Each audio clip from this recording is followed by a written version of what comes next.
Halo para pendengar, dimanapun kalian berada. Masih dalam parade pembahasan sihir dan mekanik. Kali ini gue akan menjelaskan apa itu martial art yang ada di Overlord. So langsung aja, mari kita mulai.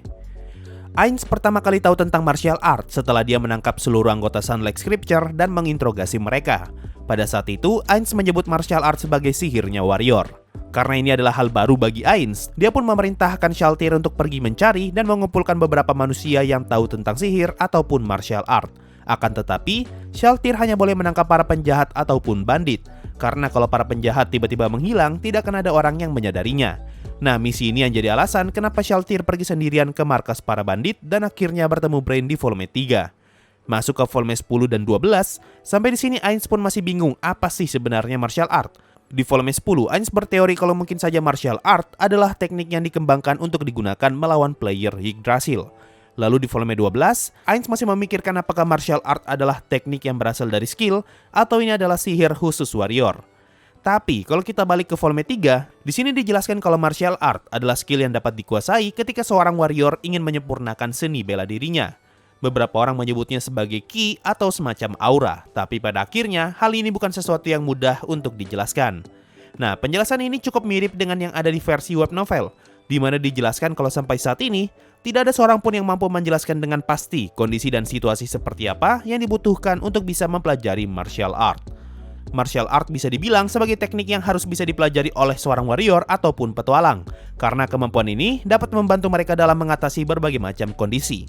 Contoh, jika seorang warrior berhadapan dengan musuh berukuran besar, seseorang yang sudah mempelajari martial art fortress dapat menahan serangan terkuat dari musuh itu dan bisa tetap berdiri tegak.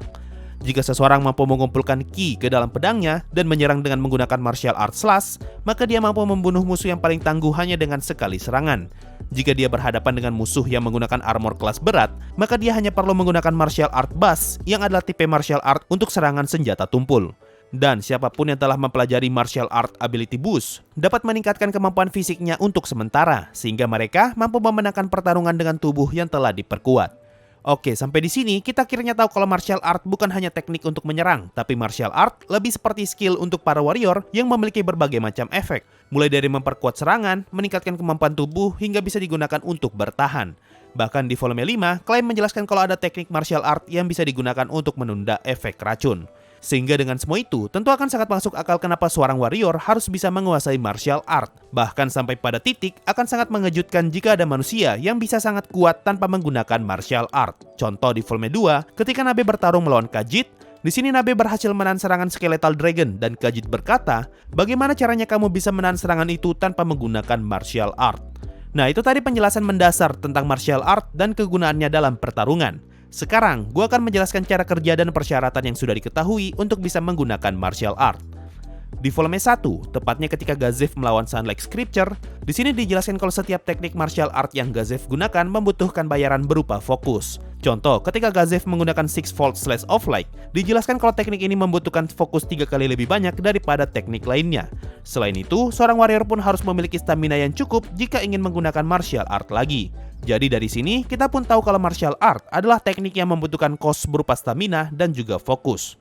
Lalu di volume 14, di sini dijelaskan kalau martial art menggunakan sesuatu yang disebut sebagai fokus. Semakin kuat teknik yang digunakan, maka semakin banyak pula fokus yang dibutuhkan.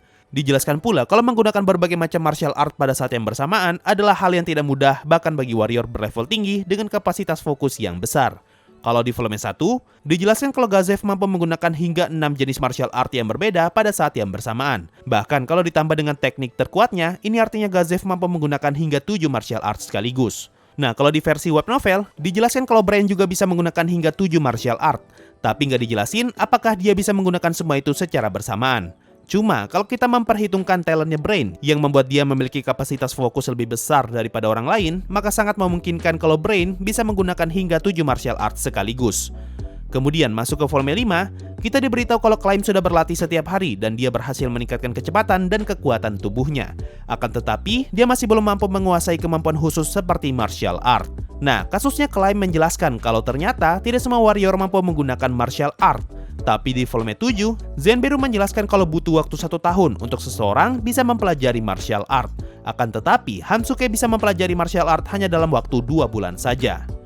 Nah, dari dua kalimat ini, kita akhirnya tahu kalau martial art bisa dipelajari, tapi dengan waktu belajar yang berbeda-beda. Ada orang seperti Claim yang kesulitan untuk mempelajari martial art, tapi ada juga sosok seperti Hamsuke yang dapat dengan cepat mempelajari martial art. Nah, alasan kenapa Hamsuke belajar bagaimana caranya menggunakan martial art, karena Ainz memerintahkan dirinya untuk mempelajari hal ini. Awalnya, Ainz bertujuan untuk mengetahui apakah martial art bisa dipelajari dan apakah makhluk Yggdrasil bisa mempelajari teknik ini. Sehingga Ainz memerintahkan Hamsuke dan satu Death Knight untuk berlatih menjadi warrior hingga mereka bisa menggunakan martial art. Ainz pun menjelaskan kalau saja Death Knight berhasil mempelajari martial art, maka dia akan mengubah rencana masa depannya dan akan memfokuskan seluruh monster bawahannya untuk berlatih menggunakan martial art. Hal ini tentu akan sangat memperkuat Nazarick, apalagi monster tipe undead dapat berlatih terus-menerus tanpa butuh makan, tidur, dan istirahat. Lalu masuk ke volume 10, Ainz menyadari kalau ternyata Death Knight tidak mengalami perkembangan apapun dan tetap tidak bisa menggunakan martial art. Bukan cuma itu, bahkan level warriornya Death Knight sama sekali tidak bertambah, meskipun Ainz sudah memasangkan dia dengan item peningkat XP. Mengetahui hal ini, Ainz berkesimpulan kalau eksperimen ini gagal dan dia mengambil kembali item peningkat XP-nya. Nah, dari eksperimen ini bisa diambil kesimpulan kalau NPC atau makhluk Yggdrasil tidak bisa mempelajari martial arts dan tidak bisa mendapatkan kelas warrior meskipun mereka berlatih. Ini sejalan dengan salah satu tweet Maruyama di tahun 2017, di mana ada yang bertanya, apakah NPC yang belum mencapai level 100 seperti Pleiades bisa mempelajari martial arts? Lalu Maruyama menjawab kalau secara prinsip mereka tidak bisa mempelajarinya. Informasi ini sejalan dengan postingan Arcadia di tahun 2011, di mana ada yang bertanya, apakah Ainz bisa mempelajari martial art? Dan Maruyama menjawab kalau Momonga tidak bisa mempelajari teknik itu karena dia hanya mempunyai job class tipe sihir, sehingga dia hanya bisa menggunakan serangan normal. Oke, sekarang akan gue sebutkan beberapa teknik martial art yang sudah diketahui dan cukup menarik untuk kalian ketahui. Martial art pertama adalah Sixfold Slash of Light. Ini adalah teknik yang Gazef gunakan ketika melawan Sunlight Scripture di awal season 1. Sekaligus ini adalah martial art terkuat yang Gazef miliki. Efek dari teknik ini mampu menghasilkan serangan dalam bentuk 6 tebasan sekaligus. Martial art kedua adalah Field. Ini adalah teknik original buatan Brain yang mengizinkan dia untuk bisa merasakan apapun yang ada di sekelilingnya dalam radius 3 meter. Kalau lebih spesifik, teknik ini meningkatkan akurasi Brain selama dia berada dalam radius Field. Martial art ketiga yang perlu kalian ketahui adalah Limit Breaker. Teknik ini sempat digunakan oleh Claim di volume 6 dan digunakan oleh Hekeran di volume 7. Tapi Limit Breaker yang Claim miliki adalah teknik yang berbeda dengan yang Hekeran gunakan. Nah, Limit Breaker yang Hekeran gunakan memiliki efek untuk meningkatkan jumlah martial art yang bisa digunakan pada saat yang bersamaan. Tapi sebagai gantinya, tubuh si pengguna akan merasakan sakit yang sangat hebat. Nah, kalau martial art milik Claim adalah Limit Breaker Mind, di mana ini adalah satu-satunya martial art yang bisa dia gunakan. Teknik ini membuat Claim dapat melepas batasan otaknya dan akan meningkatkan indera serta kekuatan fisiknya hingga mencapai level berikutnya. Tapi kalau teknik ini terlalu lama digunakan, maka sang pengguna akan merasakan sakit di tubuhnya. Martial art keempat adalah Dragon Fang Thrust. Ini adalah teknik milik Papatra yang dia tunjukkan ketika bertarung melawan Momon di volume 7. Efek dari teknik ini membuat Papatra bisa menyerang hingga 2 kali. Selain itu, teknik ini juga bisa ditambahkan dengan elemental damage. Contohnya adalah Blue Dragon Fang Thrust yang memberikan damage listrik. Dan martial art terakhir adalah Sukuchi Kai. Ini adalah teknik yang Area Uzrut pakai ketika dia melawan Hamsuke. Teknik ini membuat penggunanya dapat bergerak dengan bebas ke berbagai arah, sehingga sang pengguna dapat bergeser ke suatu tempat tanpa perlu menggerakkan kakinya. So, itu tadi semua yang bisa gue jelaskan dan kumpulkan mengenai martial art. Mungkin itu saja untuk video kali ini. Makasih semua yang sudah mendengarkan sampai di titik ini. Sampai jumpa di video berikutnya, dan bye-bye. Yo, waktunya Saweria, ada dari Jonathan Joestar. Bang, request video detail kecil dari setiap part JoJo. Soalnya, banyak detail kecil yang memiliki makna ataupun misteri dari MC-nya.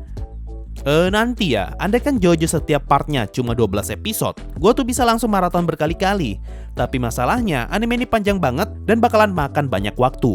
Jadi nanti aja kalau gue udah ngerasa waktunya untuk maraton JoJo. Dan ada dari Papa Faiz, disuruh istri buat nyawer, semangat sensei, luar biasa, sering-sering dengerin istrinya Papa Faiz. So itu tadi dari Saweria, makasih semua yang sudah donasi dan gabung jadi membership, thanks a lot and bye-bye.